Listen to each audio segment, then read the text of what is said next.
Hello, it's Ruby, and today I'm starting a new and exciting and slightly daunting series on my channel. I'm going to call it the Dissertation Diaries because my dissertation is going to be taking up a lot of my time this term and I am really excited about it. The dissertation allows us to fully commit ourselves to studying, learning, researching something that we're interested in, and that's so cool. I filmed a dissertation vlog way back in the summer when I was first deciding my topic, and truly I am basically in the same place. I have submitted my proposal, I've had to, and I've been assigned a dissertation tutor, but I just still am in two minds. I still really want to do Emily Dickinson's letters. I decided to do Lewis Carroll's letters, which are fascinating. After chatting with one of my tutors back in October, I decided I wanted to do that for my dissertation because there's surprisingly little written on them, and yet they're so important, I think, for understanding the rest of Lewis Carroll's work. And it's surprising that there is so little on them, considering that Lewis Carroll is such a seminal writer and there has been so much scholarship on him. But I want to look at the manuscripts of his letters. I still really want to do Emily Dickinson's, and the reason I'm not going to, the reason I didn't decided against it, is because there is so much literature on her manuscripts. Basically, my plan for today, and what I'm going to be doing in this video, I've been doing some preliminary research over the Christmas holidays for my Lewis Carroll dissertation, and I am today going to try and find the letters that I would want to focus on if I did choose it as a dissertation. If I am really excited about these letters and I can't wait to get started and I'm having such a great time researching, then I will go ahead with the Lewis Carroll, and if I'm disheartened and I'm not really enjoying it, then perhaps I'll do the Emily Dickinson. This is me being so fickle. I know that I shouldn't change it this last minute, but both of my plans are in equal places. I wouldn't be really shooting myself in the foot if I did decide to change the Dickinson. But this is so last minute, I just can't make this decision. It just seems like such a big decision, and I know it's not. It's like 3 months, which is a long time, but it's, you know, your dissertation isn't the be-all and end-all. You can choose a topic which is exciting, but not the most exciting thing. Like, that's still okay. I don't know, I'm overthinking this. It's currently 9:45 and I'm going to try and find some of Carol's letters. They're actually really hard to find the manuscripts of, so I'm actually looking for locations. So let's go find those manuscripts and I will check back in with you later.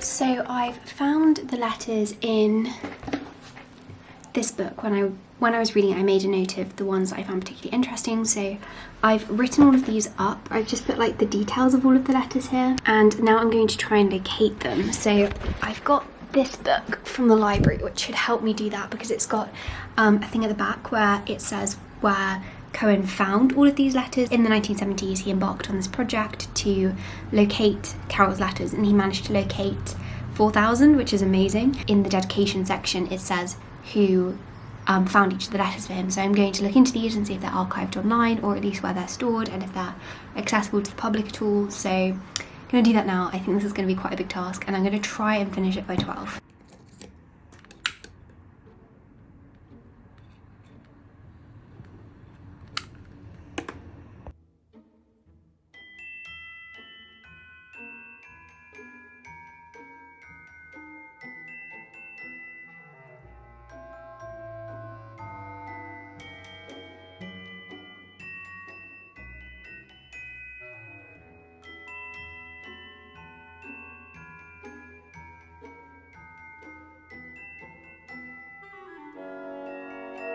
I have spent the last half an hour trying to track down a group of letters to the ones that I'm most keen on writing on. The transcripts are available, and there are little extracts, like manuscript extracts, where they've been scanned. I've traced it from 3 different places. It was then sold to an anonymous auction winner in 1991. There aren't full like manuscript scans of these documents, so they're basically missing, which is really, really awful. So I'm trying to see if there's any way to track down where they are, but like it's proving really, really difficult, so wish me luck, and hopefully I will manage to track down this collection of letters.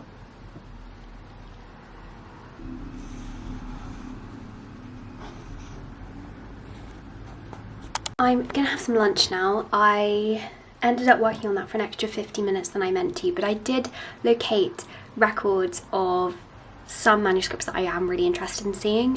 These aren't available online, but I've contacted the people I need to contact, and one of the archives is in the UK, it's in Surrey, and so potentially I can go up and see those in person, which would be so cool. I'm going to take a lunch break and probably just watch some YouTube, maybe read, just have some relaxing time off. I am really enjoying this. It is really fun. It's making me want to do this as my dissertation, I've got to say. I've got an Alice in Wonderland teacup actually.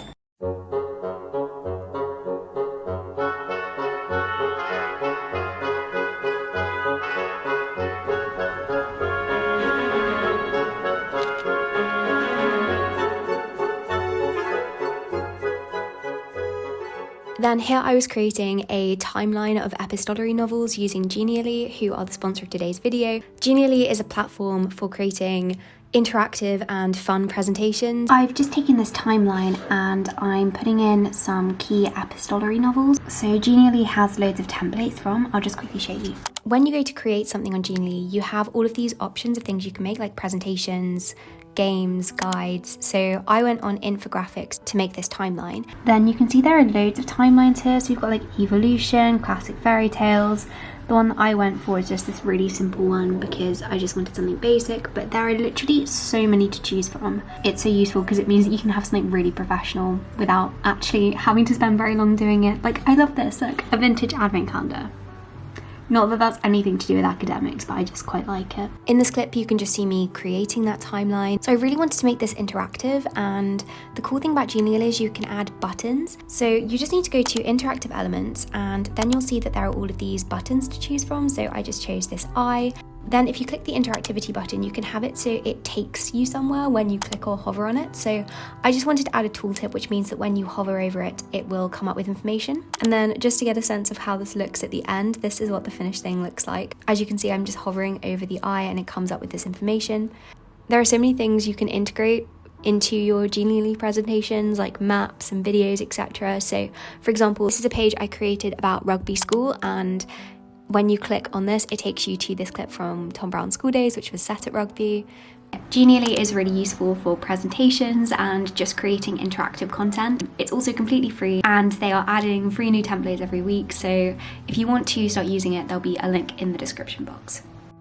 So yes, I just made that presentation, and then I had a lecture at 5:30. It was a dissertation lecture actually, and beforehand I went to the library to pick up the second volume of Lewis Carroll's letters. I'd taken out the first volume, but I thought it'd be useful to have the second too. I was really struggling to find this book though.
It's now 10:15 and I've just been working on my dissertation, as you've seen. So I just sent an email to Rugby School with some questions about their archives. There was something in particular I was wondering if they had, and so I emailed asking. It's honestly so fun, like tracking down these documents. Manuscript work is my favourite thing about English literature. I think manuscripts are so important. They really help us to understand text better, and so this is exactly the kind of thing I love doing. I also read the introduction to this book on Lewis Carroll's like the books that were in his library. I think the books that we read can really, well, they shape us as people, and so it's really good to be aware of the kinds of books that people read. I didn't read the whole thing in full because, if I can find it, this book, Lewis Carroll Among His Books.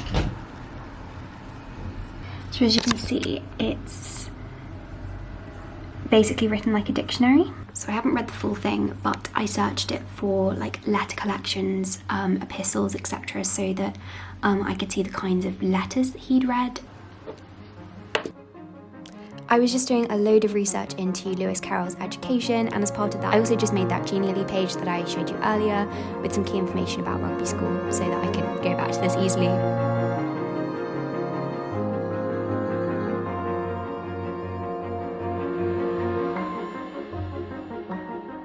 I've just been reading about Arnold and how he transformed classics education. I'm now gonna go on a walk because I really need some fresh air, I think, and it's not a particularly nice day. It's cloudy, but it's not, I don't know, it's just like a very standard day.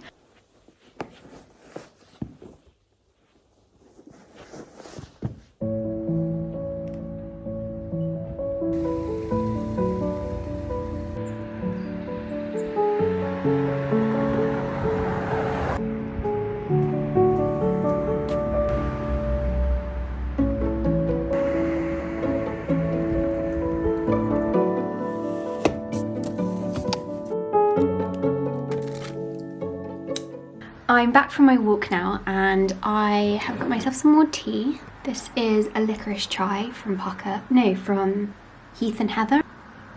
I'm now just going to do a quick mind map, what I hope to achieve with this dissertation, like what my goals are for the project, if that makes sense. So things like how is it going to help future scholarship? Where does it fit into in terms of current scholarship? I just want to spend 10 minutes writing this up because it's going to help me get my bearings more with what direction I want to go in. I'm going to try and do one of these mind maps maybe every week, like giving myself the time to evolve, giving myself space to evolve if I want to go off in new directions, but making sure that I stay intentional about like what my direction is, as opposed to like doing loads of random things which actually don't feed into the goal of my project. I'm very aware that it's such an open-ended project you can do so much with, that I know myself, I know that I go down rabbit holes. Lewis Carroll. I know I go down rabbit holes, so I want to make sure that like I stay on track somewhat, and this maybe is hopefully a way that I can do that.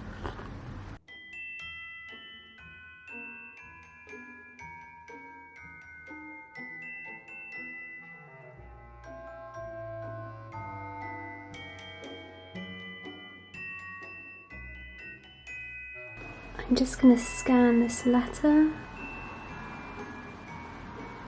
and now I'm just going to airdrop that so I can annotate it. This was a letter from Lewis Carroll's father and I just annotated it.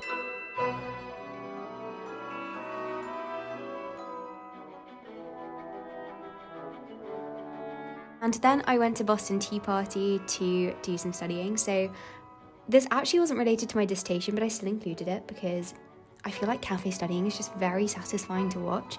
I got myself some chocolate tea, which is my favourite thing that they do at Boston Tea Party. Also, chocolate tea at the moment is my favourite tea.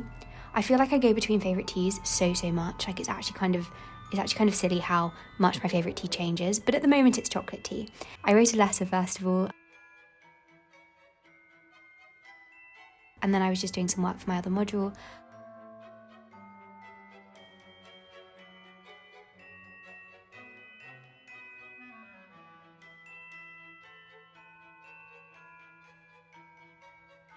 Anyway, thank you so much for watching this video. I hope you enjoyed it and I hope that you have a productive week.